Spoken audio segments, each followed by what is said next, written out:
I was so lonely and I was so unsure of myself that if somebody said, "Gosh, you're pretty," I'm like, "Really?" You know, my learning curve was steep. I made some mistakes. Did you push record?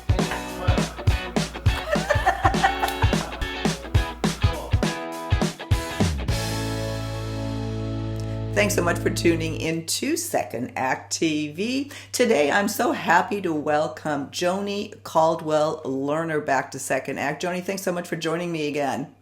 Oh, I'm so happy to be here. I love this. Yeah, Yeah. well, Joni has been on our program before. Joni is a transformation expert, and she's the host of Spiritual Aliveness with Joni, a podcast that's just terrific. I've been on there, Paige has been on there, and I'm happy to have you back today on two different topics that I think you speak to with so much authority because you've gone through it personally.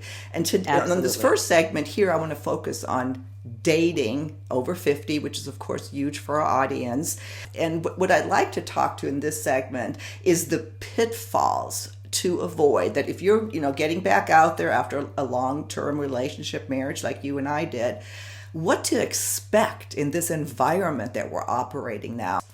I'm going to throw it over to you, Joni. Absolutely. I think, being armed with information gives us a little confidence going in. And just to, quick background, I was married for 29 years. And we were, pretty much buddies and best friends for the last few years. Not his fault, not my fault. It just is what it is. Contract was done. So getting out into the world and dating again, I was terrified. I mean, let's just, tell the truth. I was terrified. I didn't have any clue how the world saw me. Was I still valuable as a female? I had no idea, because people who are married, when they're married, they are treated a different way. And energetically, I've got boundaries. I'm a married woman.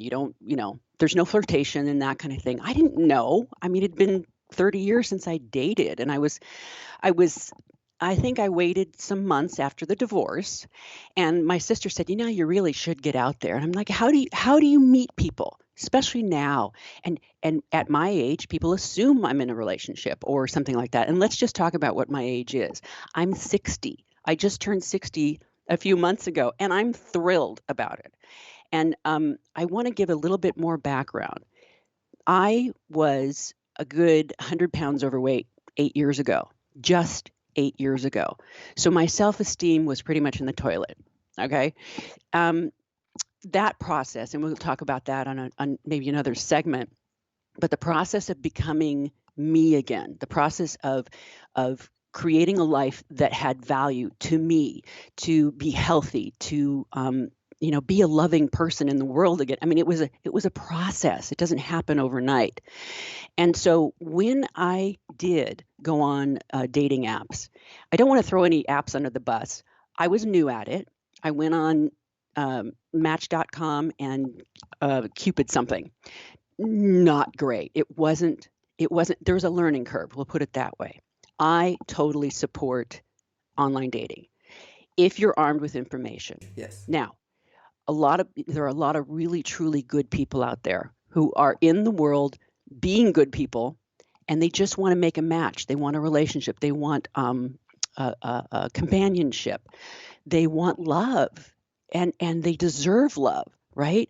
But there are a lot of people online that are what are called catfishers, and they're not looking for relationships. And there are people who are just looking for sex, for example.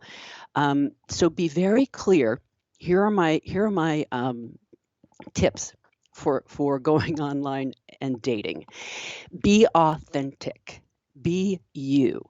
Post photographs of you that are current, and don't think you have to present a certain way. You want to attract into your profile. You want people to connect to you that see you. So, part of it is working on your self-esteem, and mine was in the toilet. So learning to love myself again. And that's a big topic again. But going in and just saying, you know what? I'm valuable. I have value. No, I don't look like I did when I was 25 years old. And you know what, ladies? The men don't really want that, because they don't look like they did when they were 25 years old. So we have to really know that we have value, that we have our own personal power. Here's a tool that you can use. You can actually write down the list of what you want in a man, or if you're a man, in a woman. Okay, 20 things. Bam, bam, bam, bam, bam. Be very honest, be very clear. Now I want you to go back to that list and I want you to see the ones that you are. Check, check, check, check, check. Okay. And the ones that you didn't check, those are the ones you need to work on, because who you are will bring in the person, into your, yes, absolutely. Because there's something called the law of attraction. You've heard it all the time, right? In the last 15, 20 years, it's a buzzword, but it really is true. If you want love, you be love. If you want integrity, be integrous. If you want a hug, give a hug. Now, I was just going to say, there's a couple of things I want to follow up on and maybe clarify for our viewers, especially if they're just starting. One thing is, one of the pitfalls, of course, that you mentioned is that people, there's a lot of lying online, a lot of yes. misrepresentation. In fact, I think statistics have shown that over 50% of people lie about their age. That's the biggest thing, especially in our demographic. That, and then about their income and their occupation. So interesting. Yeah, it really is. So what to your point is, be authentic, put that out there, because it's so important in order to attract somebody likewise. But just understand again that that's the environment you're operating in. Is that people, feel like they need to put something out there that somebody else wants versus who they really are. Yeah. And I had a couple of guys say to me, "Oh my God, you look just like your pictures." I'm like, "Well, yeah. I mean, I took one last week." He just said, "No, you don't understand. Women, particularly, I don't know, it's not just women. People online will post something from 10 years ago because they don't feel enough as they are." And that's what I'm saying. You are enough as you are. Now, if you're a good, kind person who is an honest person, then you project onto other people that they're good, kind people and honest people. No, they're not all that. Okay, so I just want you to have both ears open, and one eye to, okay, is this real? Is this true? Not to be cynical necessarily, but to be smart. They'll start with, "Can you print something for me? Oh my gosh, I lost all my credit cards. Can you send me $500? I know, but these honest, sweet people out there, it's a huge industry. They have little cubicles in Nigeria or wherever they are, and they know what they're doing. They know exactly what to say, because a lot of us, like me, I was so lonely and I was so unsure of myself that if somebody said, "Gosh, you're pretty," I'm like, "Really? You know, I'm a little flower, needs a little water, please, please." You know, my learning curve was steep. I made some mistakes, you know. Well, and we hear that from from people all the time, is that this happens, and to me it's baffling, because you don't send anybody money, period. If somebody asks you for Period. money, you're being catfish, period. Yes. Just use that as the red flag. The other thing that you said that I want to clarify is, really knowing what you want.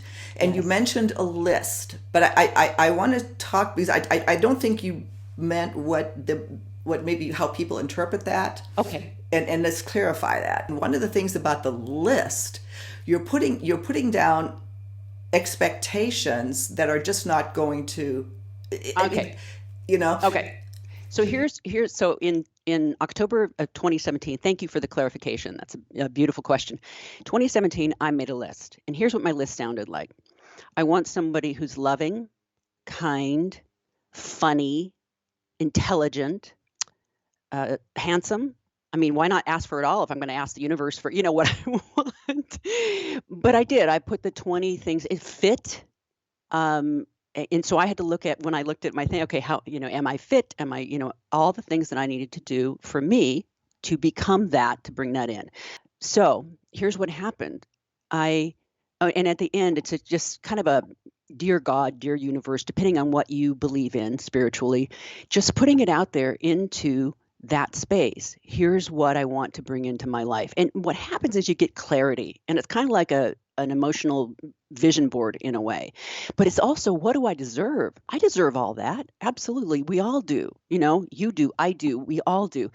And one thing that happened in that, I went, wait a minute, I'm not going to find this guy on these sites. So I don't want to forget to say, and I'm not sponsored by anybody or anything like that, but the two, I got off the other sites, and it's not their fault, but it's a fresh start. I got off those sites and went to Meet Mindful, and the other one was Spiritual Singles. And for example, in Spiritual Singles, you say, are you Jewish? Maybe you only want to date Jewish men or women, right? Are you metaphysical? Are you, what are your beliefs and that kind of thing? And then on Meet Mind, one of them had even astrological signs, so the algorithms bring together people who make sense. And so I began to have the most extraordinary conversation, Silka. I thought, it became not a game, but it became an adventure. It became fun for me, because here's a pitfall number one: don't take anything personally. Okay, do not take anything personally. If the people that you're meant to connect with will come into your thing, and that you and I talked about, and you're totally right. Swipe left, disposable.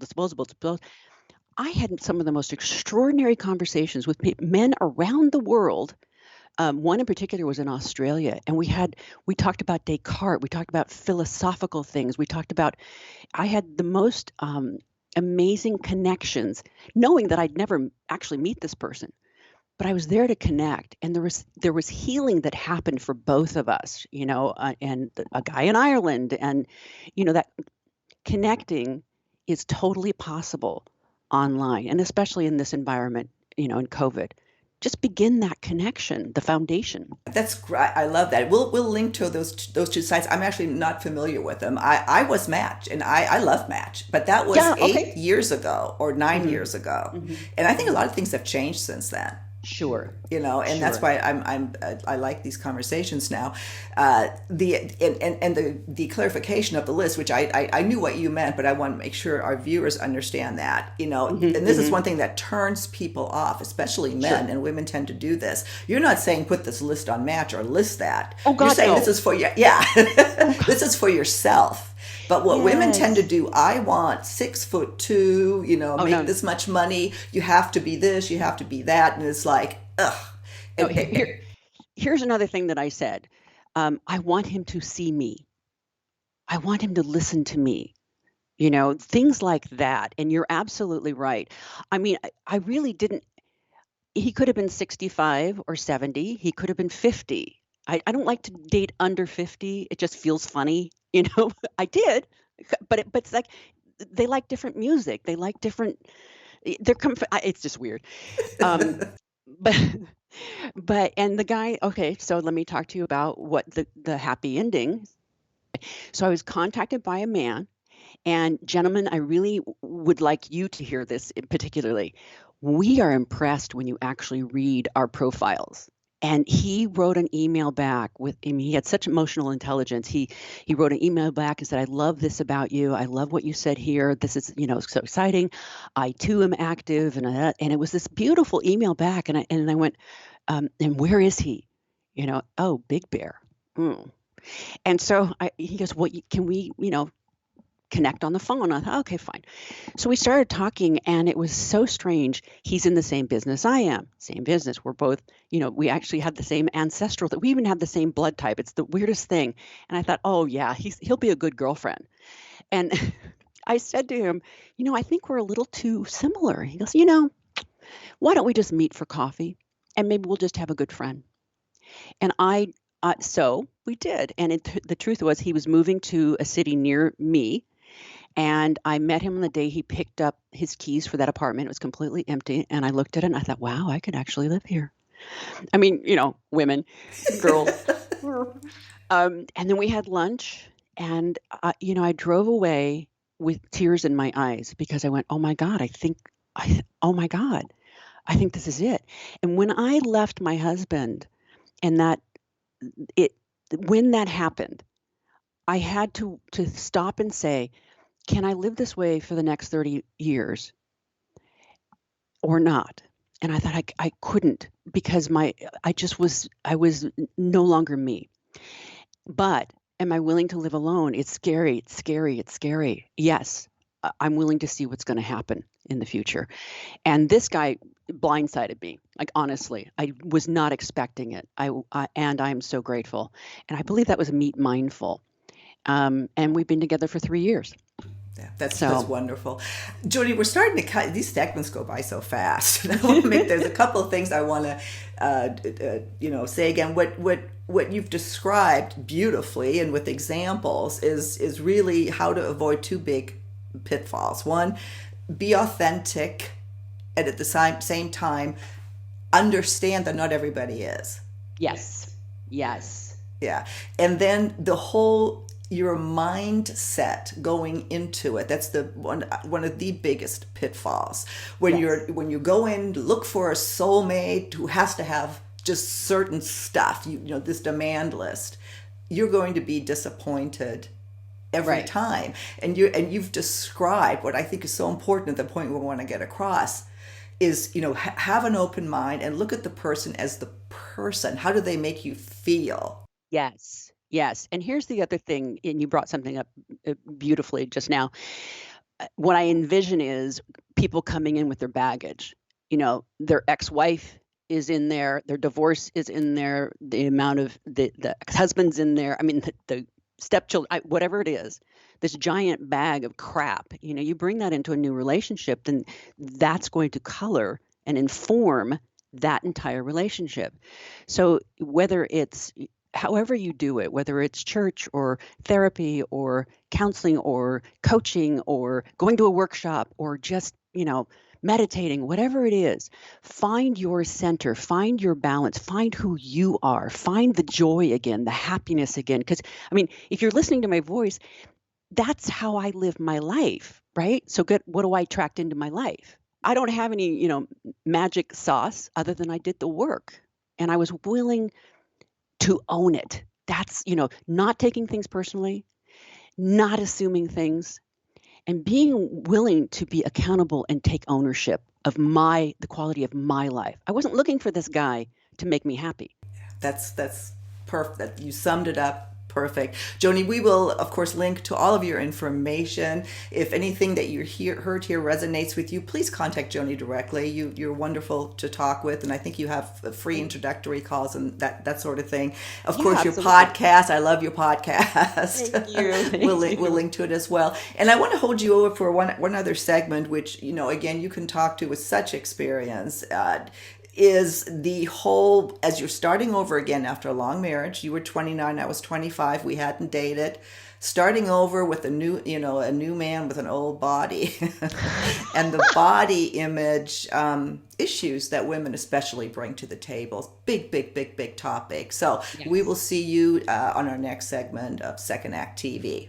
Love it. Thank you so much.